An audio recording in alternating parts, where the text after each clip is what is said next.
Let's do a brief rundown on sample rate. First of all, what is a sample?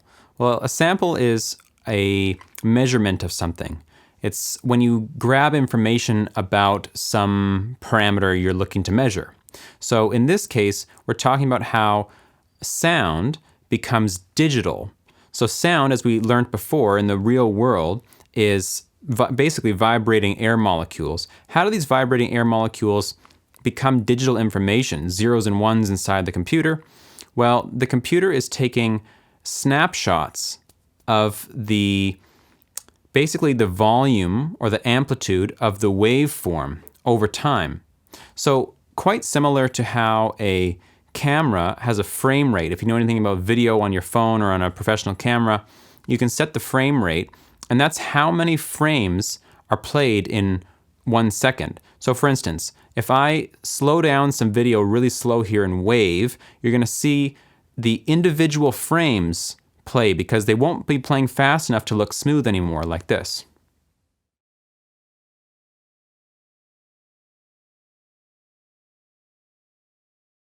So sample rate is similar to that, but for music, and at a much higher rate. Like video deals with 24 frames a second, 30 frames, 60 frames, 120, 240, is even really high frame rates, like say 1,000 frames a second for really slow motion video.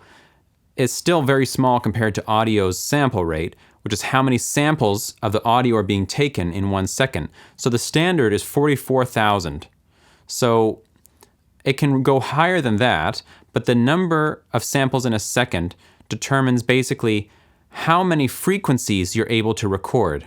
That means how high of a note, how high of a sound, how fast of the waveform can you record with your sample rate. And the math and science behind that's very interesting, but we're not going to talk about it right now. All that you need to know is that 44,100 samples in a second is the normal sampling rate for music today. The higher a sample rate is, the more information, the more snapshots you're capturing about that sound. So it's a more accurate representation of the sound. I can show you here, if we come into this little guitar loop and I just zoom way in, zoom this one in. You see how the waveform's not actually smooth, but is blocky. Those are the individual samples that are being taken. Little snapshots taken very, very close together to build up a representation of what the acoustic or analog sound wave actually was. But when we do it this fast, we can create it so accurately that the human brain can't tell the difference. This seems to be exactly what the real sound wave was, and there's a bunch of science again that goes into that. It doesn't matter right now, but you can get higher sampling rates, but that will make your file sizes bigger and bigger, and the majority of people can't actually tell the difference between 44.1 sampling rate kilohertz and anything higher than that. Now, sometimes people will get into long discussions about having higher sample rates, and you'll see people talk about all sorts of stuff on the internet. For now, it's totally fine to use 44.1.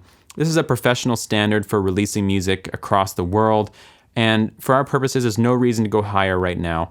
What is important is to understand what it means so that in the future you can make your own decision about what sampling rate you might want if you do some research on it, or some new science comes out or new experiments come out that talk about sampling rate and maybe having this one is better than having this one. For now, 44.1 is the number we're going to remember, and we're going to see that in a minute in this Mixdown dialog box. It's going to ask us what kind of sampling rate do we want to use. The last piece of information we need to know about this sort of Mixdown process is called bit depth, so let's talk about that in the next one.